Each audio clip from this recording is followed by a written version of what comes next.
Walk softly. Wait patiently. Trust deeply by Kateb Nuri Alim Shuna. There are moments in life when I realize just how small my mind is compared to the vastness of the Creator's knowledge. You ever look up at the night sky, see a billion stars scattered like sugar across black velvet, and then have the nerve to think you've got life figured out? That's us walking around with our little pocket-sized wisdom, while the Creator holds galaxies in his hand. It's almost comical if you think about it. We act like toddlers with crayons trying to redraw the Mona Lisa. But that's why humility, patience, and trust are so necessary. They aren't just fancy spiritual words we toss around in sermons or self-help books. They're survival tools for the soul. Without humility, pride will trip you up. Without patience, frustration will eat you alive.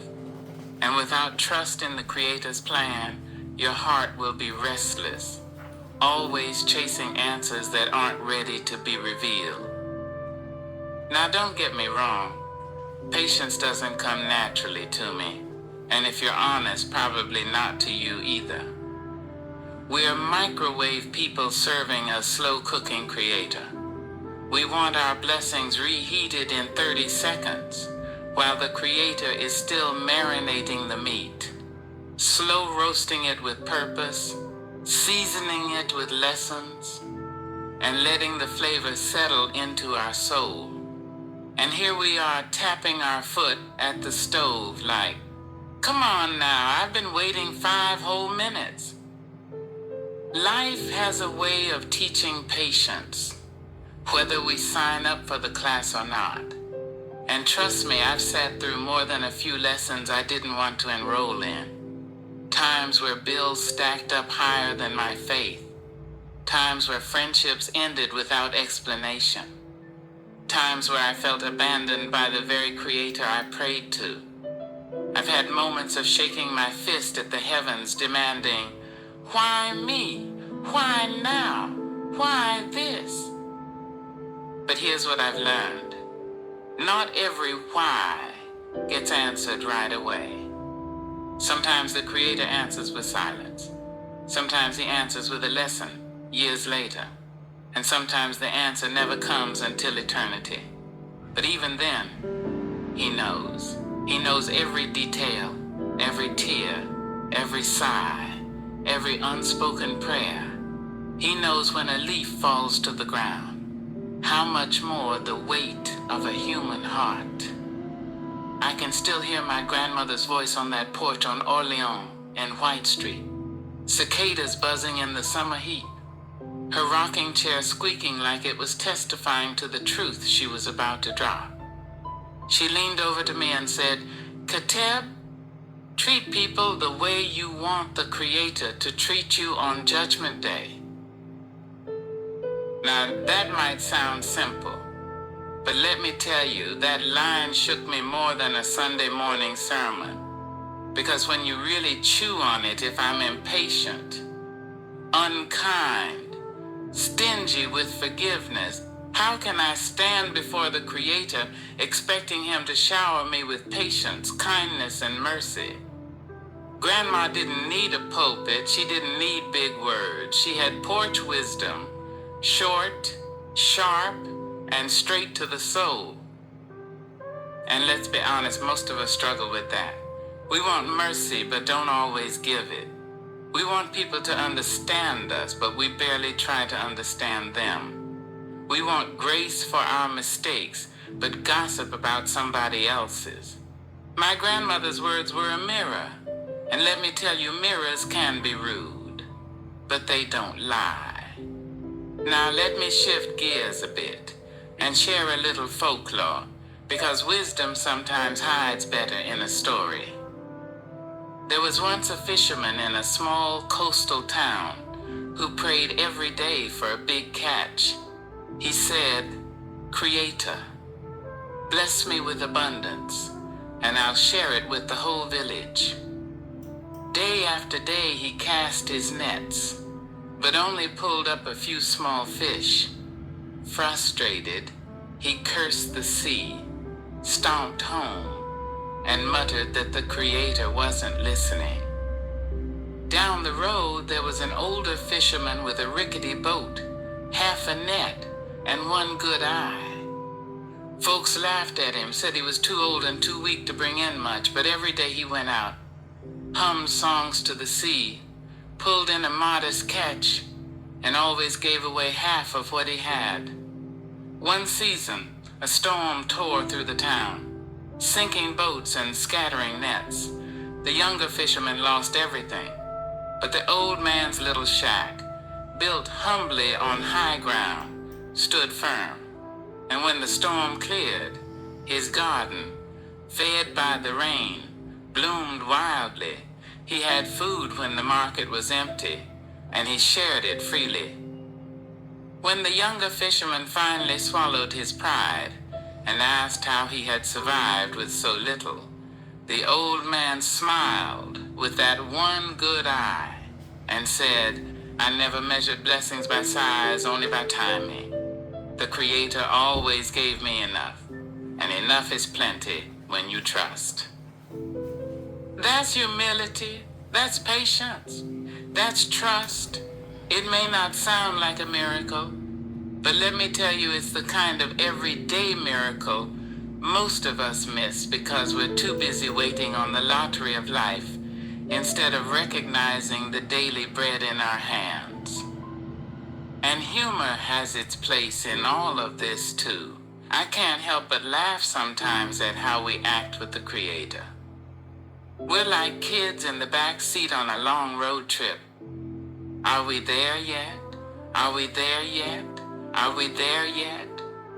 Meanwhile, the Creator is steady at the wheel, saying, if you'd stop asking every 2 seconds, you might actually enjoy the scenery.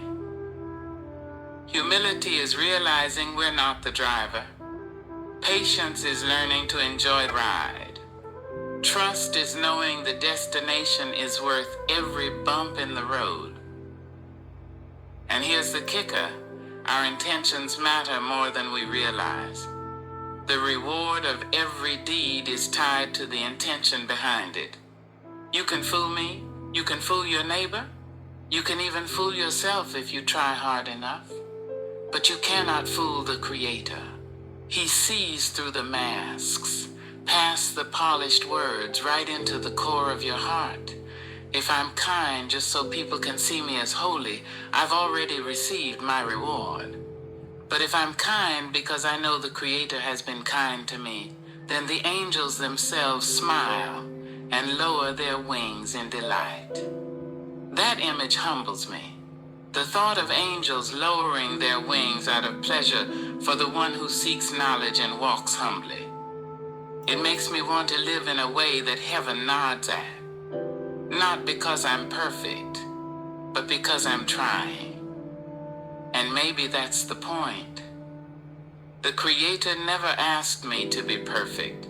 He asked me to be patient, to be humble, to trust.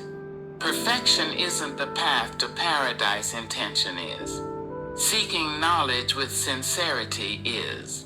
Walking humbly with others is. Trusting deeply even when the road makes no sense is. So let me say it plain, the Creator's wisdom is beyond our grasp. Our understanding is limited. And that's okay. Because if I understood everything He did, He wouldn't be the Creator. He'd just be another person with an opinion. The mystery of His plan isn't meant to frustrate me.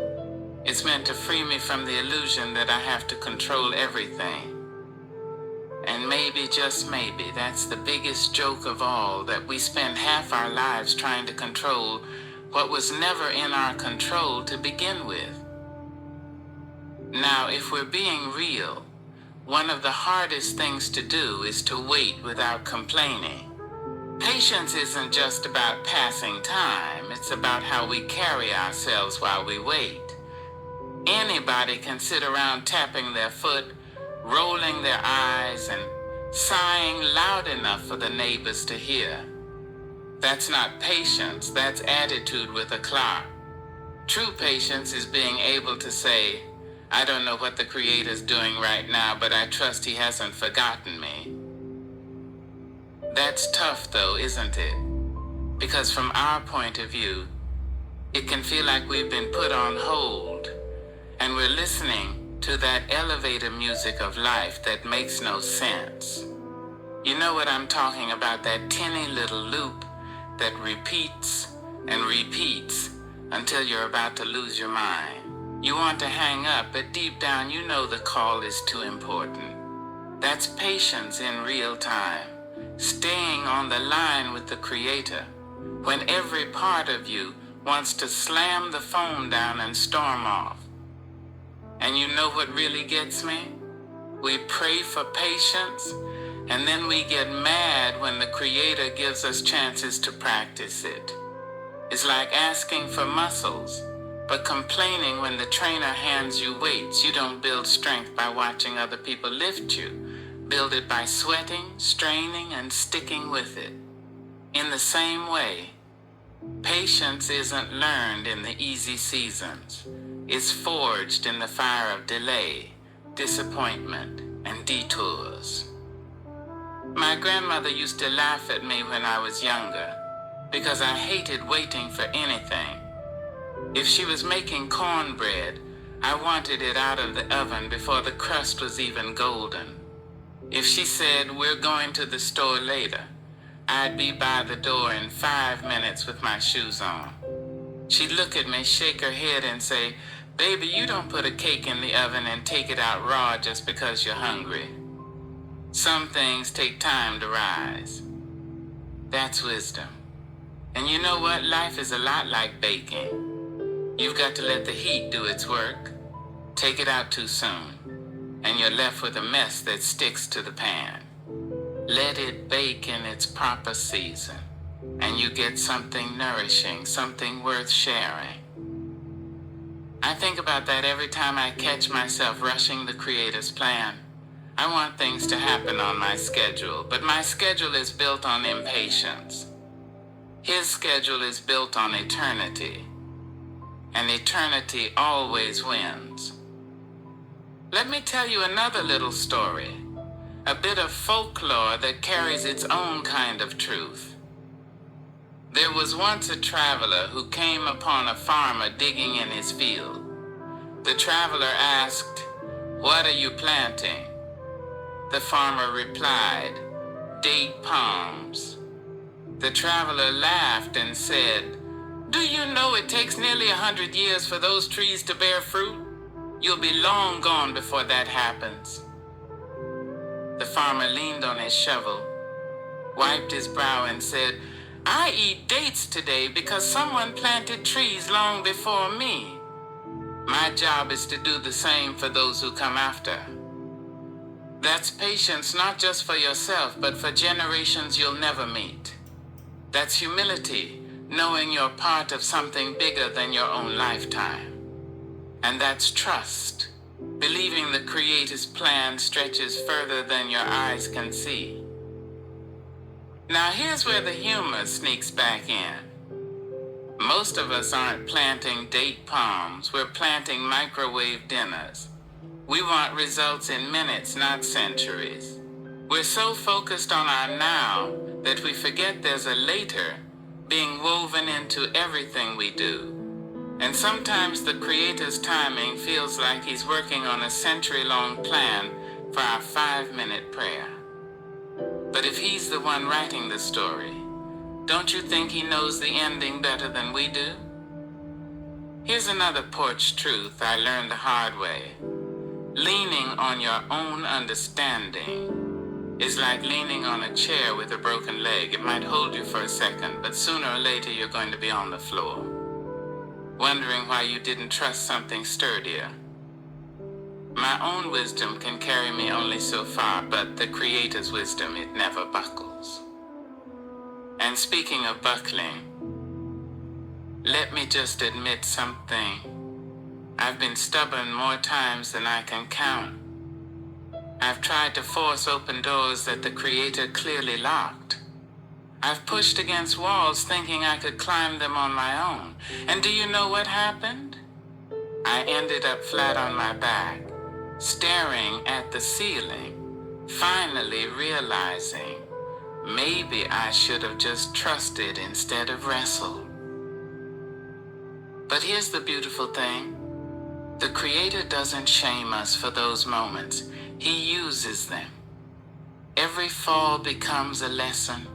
Every delay becomes a teacher. Every no becomes protection we can't see yet. And when the answer finally comes, it often makes us laugh at ourselves. Oh, that's why you didn't let me have that job or that relationship or that opportunity back then.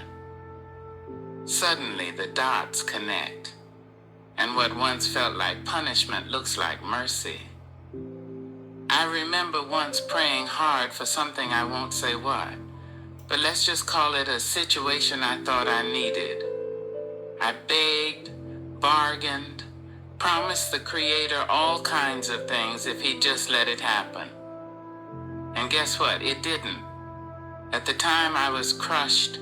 I thought my prayers bounced off the ceiling, but years later I looked back and realized that if he had given me what I wanted, it would have wrecked me. It wasn't a blessing, it was a bullet disguised as one.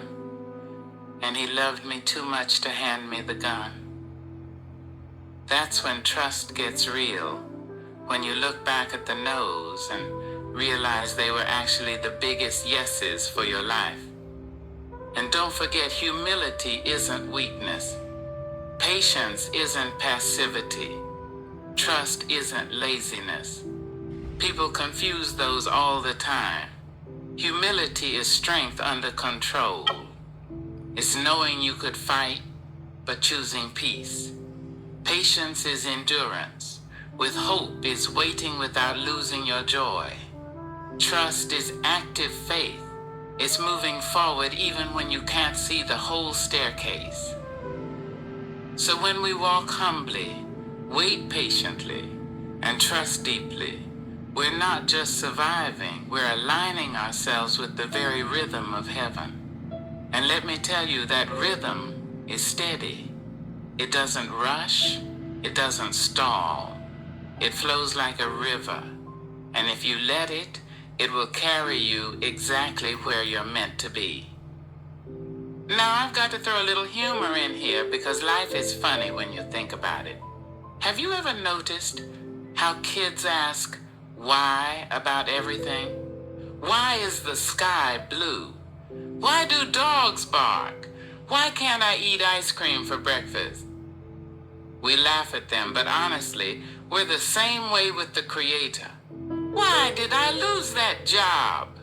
Why didn't this relationship work out? Why do I have to wait so long for breakthrough? We're basically grown-up toddlers with more vocabulary. And maybe the Creator smiles at us the same way parents smile at their kids, knowing the child couldn't possibly understand the answer yet, so they just say, "You'll see one day." That's faith. That's trust. That's the long game of spiritual maturity.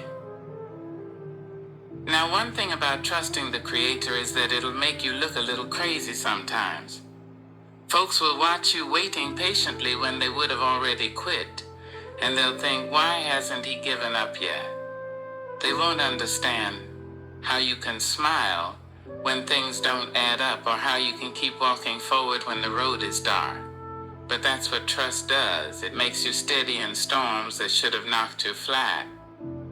I've had people say to me, "K-Tib, I don't see how you keep your faith when everything seems stacked against you." And I tell them straight, because I've learned that just because I don't see the Creator moving doesn't mean he's standing still. His energy, his frequency, his presence is everywhere. If he knows when a leaf falls, if he knows the path of every drop of rain, then he surely knows the weight I carry. And sometimes I'll be real with you. I laugh at myself when I get impatient. I sit there and pray for something on Monday, and by Wednesday, I'm already saying, well, I guess it wasn't meant to be. Really? 2 days? I can't even wait for delivery packages without checking the tracking number 5 times. And here I am acting like the creator of the universe runs on my Amazon Prime schedule. Patience means giving up my timeline for his, and honestly, his track record is a lot better than mine. Let me share one more folklore story that carries a big truth wrapped in a little humor. There was once a king who wanted everything in his life to go his way. He told his wise servant, "Bring me something that will make me happy when I'm sad, and sad when I'm happy." The servant thought long and hard, then returned with a small silver ring. On it were 3 simple words, "This too shall pass." The king wore that ring every day. When he was sad, it reminded him that sadness wouldn't last forever. When he was overflowing with pride, it humbled him by reminding him that joy and triumph also pass with time. And in both seasons, high and low, it reminded him that the only thing permanent was the Creator's will. Now that's patience in a nutshell. That's humility. That's trust. And it makes me chuckle because we humans are so dramatic. We act like every setback is the end of the world, and every victory means we'll never struggle again. But the truth is, both pass. The only constant is the one who wrote the story. And speaking of stories, my grandmother always said, "K-Teb, the way you treat people is the way you're writing your own judgment day." Whew. That'll sober you up real quick, because it's easy to talk about patience and trust when it comes to the Creator. But the real test is how we deal with each other. Am I forgiving? Am I merciful? Am I kind? If I can't extend what I hope to receive, I've missed the whole point. Let me keep it real here. I've failed that test plenty of times. I've held grudges. I've been impatient. I've been harsh when I should have been gentle. But the Creator keeps giving me chances to learn, and for that, I'm grateful. Sometimes I joke that He's more patient with me than I am with Him. And maybe that's the truth. Humility means admitting we don't have it all together. Patience means accepting that growth takes time. Trust means resting in the fact that the Creator isn't finished with us yet. And when you put those 3 together, it changes how you see everything. Think about it. When you're humble, you don't demand explanations for everything you accept, that some answers belong only to the Creator. When you're patient, you don't rush the process, you let life unfold in its proper time. When you trust, you don't crumble under pressure. You stand firm knowing the Creator's hand is steady. And here's the beautiful irony. The more you trust, the lighter life feels. The more you let go, the freer you become. We spend so much energy trying to control what was never ours to control, and it wears us out. But the moment we surrender, we find peace. It's like unclenching a fist you didn't even realize you were holding tight. Suddenly the blood flows again. The hand relaxes and you can breathe. I'll leave you with this. Don't underestimate the power of intention. The Creator weighs not just what we do, but why we do it. Every act of kindness, every prayer, every moment of patience, it all counts when it's done with sincerity. And the angels themselves lower their wings in delight for the one who seeks knowledge and truth. Imagine that the unseen world bowing in honor. not because you're perfect, but because your heart is turned toward the Creator. So here's my encouragement to you. Walk softly, wait patiently, trust deeply, and don't forget to laugh along the way. Life is hard, but it's also funny. The Creator has a sense of humor.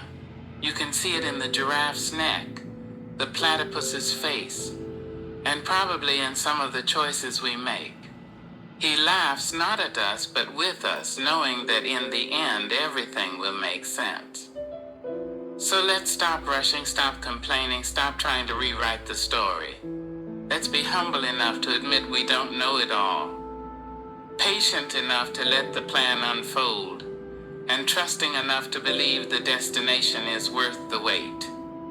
Because if there's one thing I know for sure, it's this.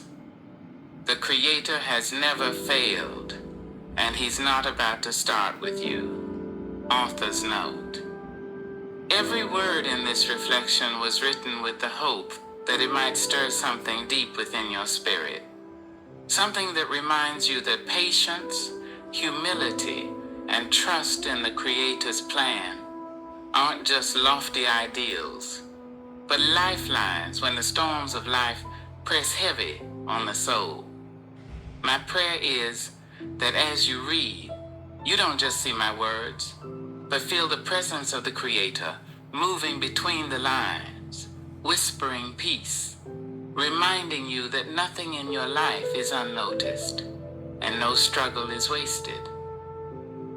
I've walked through seasons where I questioned, where I stumbled, and where I sat quietly on a porch, being taught lessons of grace by my grandmother's wisdom. These writings are not just reflections, they are pieces of my journey, stitched together with faith, humor, tears, and the little nudges of heaven that kept me going. If this reflection has spoken to you, if it has touched your heart or given you a fresh breath of encouragement, I humbly invite you to support this work. Sharing these writings takes time, prayer, and love, and every donation, no matter the size, helps keep the words flowing, the stories alive, and the message reaching more souls in need of light. You can make a contribution by clicking the donation link below. Thank you for walking this path with me. May the Creator bless you abundantly for your kindness, your patience, and your open heart. With gratitude and peace, Kateb.